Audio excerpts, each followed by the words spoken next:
ہر شخص سچا دوست تلاش کرتا ہے لیکن خود سچا بننے کی زحمت نہیں کرتا۔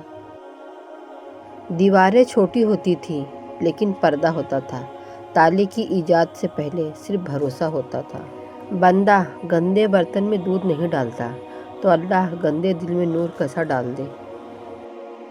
اگر زندگی عارضی ہے تو مشکلات بھی مستقل نہیں ہیں، بس تم اپنے رب کے شکر گزار رہو۔ پانی ہر چیز کو دھو سکتا ہے، گندی زبان کو نہیں۔ آپ کبھی ناکام نہیں ہوں گے جب تک آپ کوشش کرنا چھوڑ نہ دیں۔ انسان کی زبان اس کا آدھا حسن ہوتا ہے، لہٰذا اپنے کلام کو اچھا کرو۔ جب ہجوم فیصلے کرنے لگے تو انصاف اکیلا رہ جاتا ہے۔ تمہیں ہوا کیا ہے؟ تم ایک دوسرے کی مدد نہیں کرتے۔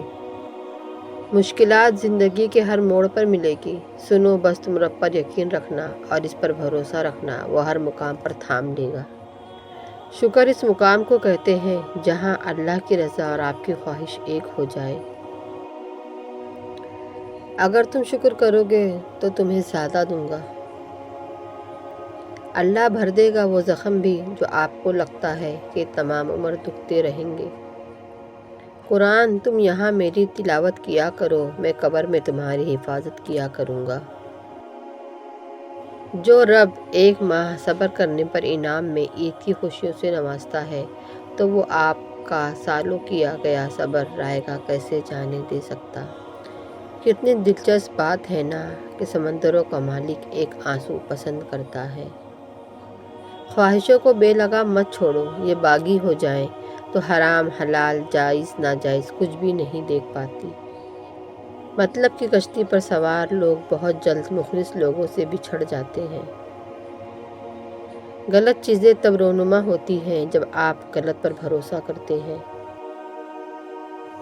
اگر آپ خود کامیابی کی سیڑھی پہ نہیں چڑھ سکے تو جو کوشش کر رہے ہیں ان کے سر پر چڑھ کر تنقید مت کرو۔ اللہ تعالیٰ پر یقین ہر بلندی کی سیڑھی ہے۔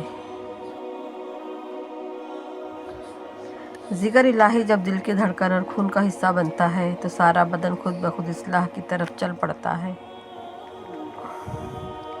ڈگری صرف کاغذ کا ٹکڑا ہے، حقیقی تعلیم تو رویے میں نظر آتی ہے۔ زندگی ایک عارضی ٹھکانہ ہے، لہٰذا تیار رہیے۔ رفتہ رفتہ جیسے ہی میں نے زندگی کو سمجھنا شروع کیا تو پتہ چلا کہ زندگی تو صبر کے سوا کچھ بھی نہیں۔ جہاں مکان نمبر کی بجائے باپ دادا کے نام سے پہچان ہو، اسے گاؤں کہتے ہیں۔ اپنے گناہوں سے توبہ کرنا اور اپنے گناہوں کی مغفرت کی دعا کرنا، یہ بھی اعمال جنت میں سے ایک عمل ہے۔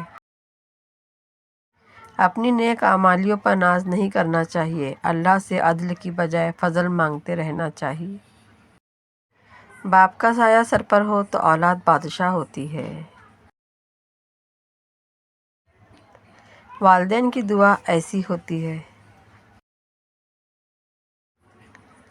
جب تک تمہاری ماں کے ہونٹ تمہارے لیے دعا کے لیے ہل رہے ہیں تو تم دنیا کے امیر ترین انسان ہو۔ ماں باپ کو بڑھاپا کمزور نہیں کرتا، اولاد کا رویہ کمزور کر دیتا ہے۔ اخلاق اور رویوں کی بدصورتی کا احساس ہمیں اس وقت تک نہیں ہوتا جب تک وہ ہمارے ساتھ برتے نہ جائیں۔ نصیحت ضرور کرے لیکن سامنے والے کو شرمندہ مت کرے، کیونکہ مقصد دستک دینا ہوتا ہے، دروازہ توڑنا نہیں۔ انصاف کرو ورنہ یاد رکھنا حضرت صالح کی اونٹی کے قاتل صرف 4 لوگ تھے مگر غرق پوری قوم ہو گئی کیونکہ باغیوں کا جرم خاموش رہنا تھا۔ ہم لوگ نیک بننا نہیں، صرف نیک دکھنا اور نیک کہلانا چاہتے ہیں، اور یہ منافقت کا سب سے اعلیٰ درجہ ہے۔ اللہ کے نزدیک سب سے ناپسندیدہ کلام یہ ہے کہ کوئی کسی سے کہے کہ اللہ سے ڈرو اور جواب دے کہ تم اپنی فکر کرو۔ پیسہ وہ صابن ہے جو آج کے زمانے میں ہر قسم کے داغ صاف کر لیتا ہے۔ جن کے پاس زیادہ ہے ان کے عیب زمانے والوں کو اسٹائل لگتے ہیں۔ جس کے سامنے ایک بات بار بار دہرانی پڑے وہ آپ کا نصیحت کا نہیں، خاموشی کا مستحق ہے۔ اولاد کو زمانہ جدید کے مطابق تعلیم دو تاکہ وہ رزق کما سکے، اور دین کا علم دو تاکہ وہ برباد ہونے سے بچ جائیں۔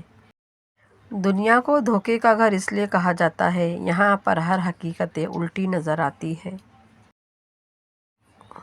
جو انسان دوسروں کے غم سے بے نیاز ہے، انسان کہلانے کا مستحق نہیں۔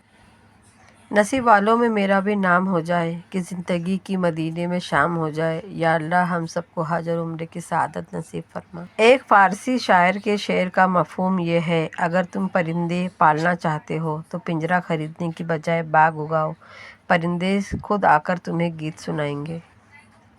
کوئی تکلیف پھر اداسی کا میری سبب نہیں بنتی، جس کو تکلیف میں اللہ پر چھوڑ کر مطمئن ہو جاتی ہوں۔ ماں سے کبھی حساب مت کرنا، ورنہ تم پر رزق کے سارے دروازے بند کر دیے جائیں گے۔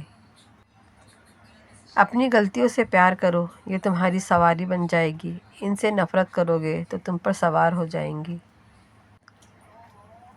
دنیا حاصل کرنا کوئی برائی نہیں، لیکن دنیا کو آخرت پر ترجیح دینا سراسر خسارہ ہی خسارہ ہے۔ پرندے چیونٹی کھاتے ہیں اور جب وہ مر جاتے ہیں تو چیونٹیاں انہیں کھاتی ہے۔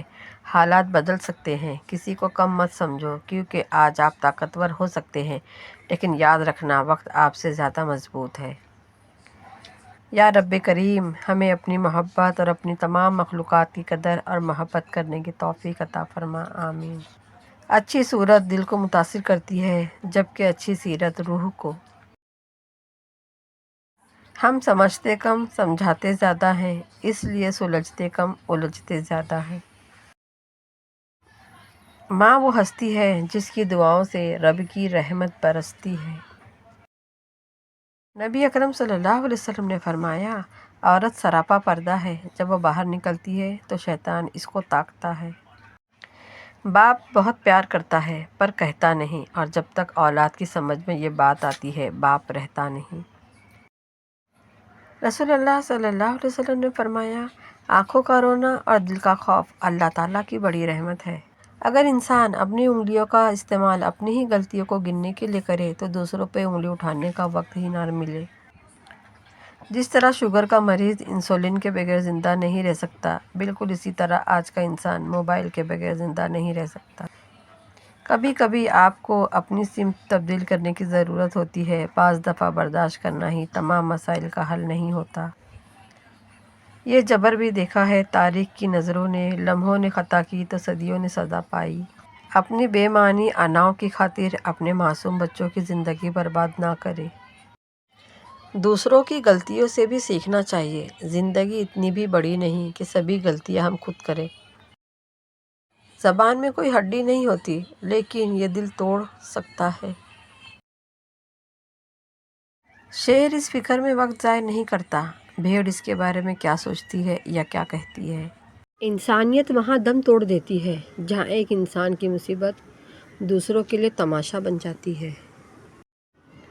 عجیب ڈھنگ سے زندگی جیتے ہیں ہم لوگ، ہاتھ منہ تو صاف کر لیتے ہیں لیکن سارا میل دلوں میں جمع رکھتے ہیں۔ آپ کا شمار خوش نصیب لوگوں میں ہوگا اگر آپ آدھے خالی گلاس کو آدھا بھرا ہوا دیکھنے کی صلاحیت رکھتے ہیں۔